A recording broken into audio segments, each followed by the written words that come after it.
नमस्कार मित्रांनो, नेहमीप्रमाणे राहुल गांधी यांनी एक वादग्रस्त वक्तव्य केलेलं आहे। त्यांचं ताजं वादग्रस्त वक्तव्य आहे की भाजप आणि संघच नाही तर आता आपली लढाई ही इंडियन स्टेटच्या विरुद्ध आहे।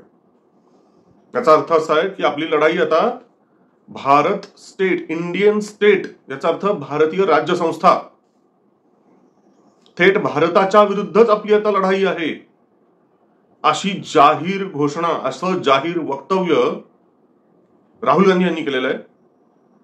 या त्यांच्या वक्तव्याचा, त्यांच्या विधानाचा सरळ सरळ अर्थ असा होतो की त्यांनी देशद्रोहाचा जाहीर नारा दिलेला आहे। ठीक आहे, भाजपच्या विरुद्ध तुम्ही बोला, काही हरकत नाही, संघाच्या विरुद्ध जाहीरपणे बोला, काही हरकत नाही, पण देशाच्या विरुद्ध थेटपणे नारा देणं, देशाच्या विरुद्ध थेटपणे विधान करणं, याचा अर्थ तो देशद्रोह असतो।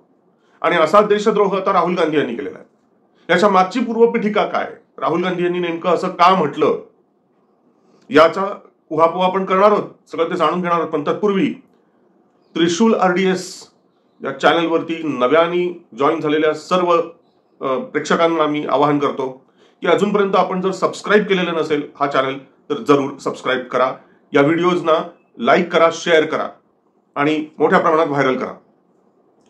मित्रांनो, पौष शुक्ल द्वादशी म्हणजे ज्या दिवशी अयोध्येत राम मंदिर प्रतिष्ठा झाली, निर्माण झालं ते मंदिर गेल्या वर्षी, आपल्याला माहिती आहे सगळ्यांना, त्या दिवसाच्या औचित्याने सरसंघचालक मोहनजी भागवत यांनी त्यांच्या भाषणामध्ये असं म्हटलं की पौष शुक्ल द्वादशीचं आता नव्याने नामकरण व्हायला पाहिजे। त्यांनी ते नामकरण असं केलंय प्रतिष्ठा द्वादशी। त्यांनी उदाहरण दिलं, वैकुंठ एकादशी, आषाढी एकादशी वगैरे कशी उदाहरणं असतात आपल्याकडे, त्या पद्धतीने त्यांनी पौष शुक्ल द्वादशीचं नव्याने नामकरण केलेलं आहे प्रतिष्ठा द्वादशी। त्याच्या पुढे जोडून त्यांनी एक वक्तव्य केलं, ते म्हणाले की अनेक शतकों से परचक्र झेलने वाले भारत की स्वतंत्रता की उस दिन प्रतिष्ठा हुई।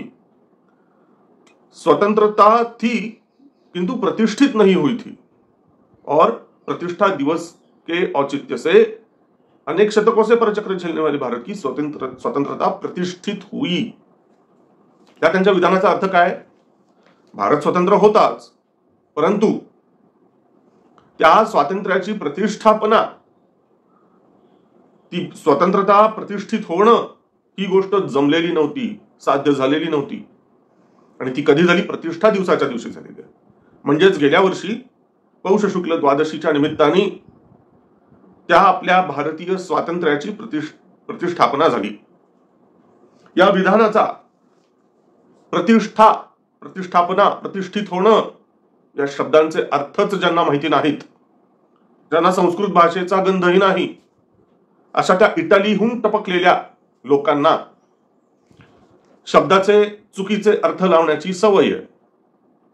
विधानांचे तोड मरोडके अर्थ लोकांच्या माथी मारायचे, नसलेले वाद उकरून काढायचे आणि मग ठेणग्यात टाकून आगी लावून द्यायच्या, आणि आगी लागल्यानंतर आनंदाने बाजूला बसून, कुठे व्हिएतनाम मध्ये बसून, कुठे कंबोडियात बसून, कुठे थायलंडला जाऊन, कधी इटली आणि लंडनला जाऊन तिकडे लांब बसून मजा बघत बसायची सोरोसच्या सोबत, अशी घाणेरडी सवय आपल्या देशातल्या काही जणांना आहे। मोहनजी भागवतांच्या विधानाचा विपर्यास करण्याचा प्रयत्न राहुल गांधींनी केला। ते काय म्हणाले, त्यांनी म्हटलं की संघाचे सरसंघचालक मोहनजी भागवत यांचं वक्तव्य हे देशद्रोह समान आहे। कोण बोलतोय, स्वतः जो देशद्रोही आहे, जो स्वतः मनुष्य डायरेक्टली बोलतो की we are not just fighting against Bhajpa and RSS, but now we are fighting against Indian state, जो थेटपणे बोलतोय हे, असा देशद्रोही मनुष्य सरसंघचालकांच्या विरुद्ध जीभ उचकटतोय आणि म्हणतोय की भागवतांनी देशद्रोह केला। काय देशद्रोह केला, त्याचं म्हणणं असं, दुसऱ्या देशात जर भागवतांनी असं वक्तव्य केलं असतं तर त्यांना आतापर्यंत अटक झाली असती। त्यांचं म्हणणं असं, राहुल गांधींचं, की भागवतांच्या या वक्तव्याने भारतीयांचा अवमान झालेला आहे. काय अवमान झाला भारतीयांचा? रामलल्लाचं कौतुक होणं, राम मंदिरच्या प्रतिष्ठापना होणं, त्याच्यात भारताचा कसला आलाय अवमान? इटलीचा अवमान असेल कदाचित, इटलीचा कदाचित असेल अवमान, आम्हाला माहित नाही. व्हिएतनाम, कंबोडिया, अजून कुठल्या कुठल्या इंग्लंड, लंडन, पंटन, त्यांचा अवमान असेल. भारताचा काही अवमान होत नाही रामलल्लाचा आणि राम मंदिराच्या प्रतिष्ठापनेचा. त्याच्याने कधी अवमान झालेला नाहीये भारतीयांचा. त्यांचं पुढे जाऊन वक्तव्य असं आहे की दुसऱ्या देशात भागवतांनी असं वक्तव्य जर केलं असतं तर त्यांना आतापर्यंत अटक झाली असती. कुणाला? भागवतजींना. संविधान अवैध आहे, इंग्रजांविरोधातील युद्ध अवैध आहे, हा भागवतांच्या वक्तव्याचा मतितार्थ होतो. जे शब्द उच्चारलेच नाहीत भागवतांनी, ते शब्द राहुल गांधी भागवतांच्या तोंडी घालतोय.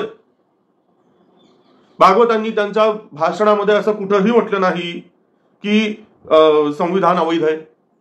एकाही शब्दांनी बोललेले नाहीत त्यांनी. किंवा इंग्रजांच्या विरुद्ध केलेलं युद्ध हे अवैध होतं असं भागवतजी कधी म्हणाले? राहुल गांधींनी दाखवून द्यावं. उद्या जर का कोर्टात केस गेली तर राहुल गांधींना हे सिद्ध करावं लागेल की मोहनजी भागवतांनी असे शब्द उच्चारले. थेट तर सोडाच, अप्रत्यक्षपणे सुद्धा हे सिद्ध करता येत नाही की मोहनजी भागवतांनी असं काही म्हटलं. उलट मोहनजी भागवत म्हणतात भारत स्वतंत्रता थी किंतु प्रतिष्ठित नाही हुई थी. प्रतिष्ठित या शब्दाचा अर्थ माहिती आहे का तुम्हाला? माहित असेल तर बोला. प्रतिष्ठित होणं याचा अर्थ काय असतो? तर त्याला एखाद्या गोष्टीला वजन प्राप्त होणं, रेप्युटेशन मिळणं, एखादी गोष्ट अस्तित्वात असणं आणि त्या अस्तित्वात असलेल्या गोष्टीला खऱ्या अर्थाने ऍक्सेप्टन्स मिळणं. या दोन गोष्टी वेगवेगळ्या आहेत. प्रतिष्ठित होणं म्हणजे नावारूपाला येणं. आणखीन एक शब्द आहे गणेशोत्सवाच्या काळात आपण वापरतो, प्राण प्रतिष्ठापना. गणेशाची मूर्ती आणलेली असते आधीच, पण त्या विशिष्ट मुहूर्तावरती आपण त्याची प्राण प्रतिष्ठा करतो विधिवत. प्राण प्रतिष्ठा म्हणजे एखाद्या गोष्टीला महत्व प्राप्त करून देणं. राम मंदिराच्या प्रतिष्ठापनेमुळे भारताच्या स्वातंत्र्याला प्रतिष्ठा मिळालेली आहे.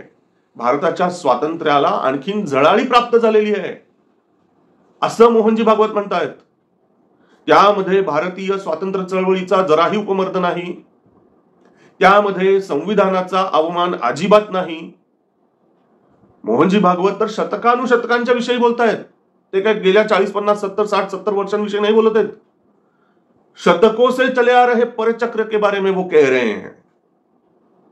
शतकों से म्हणजे केवळ इंग्रजांनी भारतावर केलेल्या आक्रमणाच्या विषयी ते बोलत नाहीत.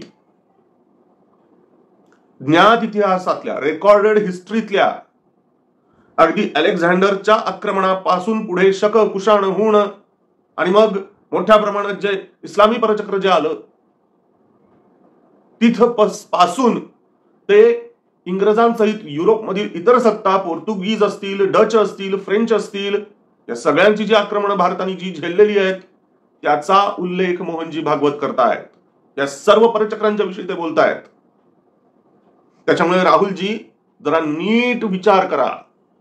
भागवतजी काय म्हणालेत त्याचा अभ्यास करा आधी. तुमच्या अवतीभोवती जे 2-4 लोक आहेत त्यांच्या शब्दावरती जाऊ नका. ते तुमच्या कानात काहीतरी खुसूर करतात, त्यावरती तुम्ही विश्वास ठेवून मोकळे होता. स्वतः अभ्यास करा. आणि ना अनेक लोक म्हणतील की थोडंसं काहीतरी विचारात थोडंसं कुठेतरी काहीतरी कमी आहे, असं बरंच काय काय काय काय आतापर्यंत म्हटलं जायचं राहुल गांधींना, पप्पू वगैरे वगैरे वगैरे. परंतु दिवसानुदिवस हे लक्षात यायला लागलेलं आहे की राहुल गांधी हे काही पप्पू नाही आहेत. बिलकुल नाही. अत्यंत धूर्त आहेत, अत्यंत चाणाक्ष आहेत. त्याशिवाय असे शब्द येऊ शकत नाहीत तोंडातून की जे मोहनजी भागवत म्हणालेच नाहीत ते त्यांच्या तोंडी त्यांचे ते राहुल गांधींच्या मनातले शब्द चिकटवणं जे चाललेलं आहे ते अदरवाईज होऊच शकत नाही. राहुल गांधी अतिशय धूर्तपणे बोलतायत आणि त्या पुढे जाऊन नंतर ते कार्यकर्त्यांना जे आवाहन करतायत, आदेश देत आहेत की आता आपली लढाई फक्त भाजपच्या विरुद्ध नाही, फक्त संघाच्या विरुद्ध नाही, तर आता आपली लढाई थेट भारतीय स्टेटच्या विरुद्ध आहे, इंडियन स्टेट, संपूर्ण भारताच्या विरुद्ध आपण आता लढाई करतो आहोत, असा त्या लढाईचा, देशद्रोहाचा एल्गार राहुल गांधींनी केलेला आहे. असा एल्गार करायला, अशा पद्धतीची विधानं करायला धूर्तपणा लागतो. खूप मोठी हुशारी असावी लागते आणि तशी हुशारी राहुल गांधींच्याकडे आहे. उगाच जॉर्ज सोरोसनी त्यांच्यावरती पैसे लावलेले नाहीत.